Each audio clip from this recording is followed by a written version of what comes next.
anche un giovane, si è divertito? Sì, moltissimo. È la prima volta, non è la prima volta che tu guidi al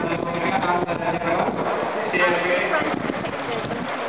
cosa che ti è piaciuto maggiormente? Setarsi, paesaggi e le prove organizzate.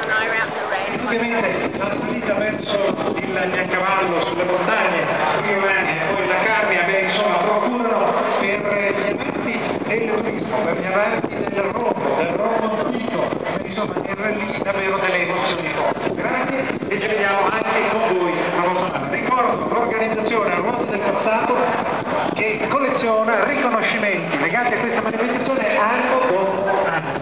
Molte volte si sono giudicati la manovella d'oro, come vi dico anche gli anni e quando non è arrivata la manovella d'oro è arrivato comunque un riconoscimento per l'organizzazione e per la perfezione dell'organizzazione. Siamo con il numero 47, il comandante Boccalone e Giuseppe Piva, la Porsche 911-964 Carena 4 dell'82, per partecipare con entusiasmo a questo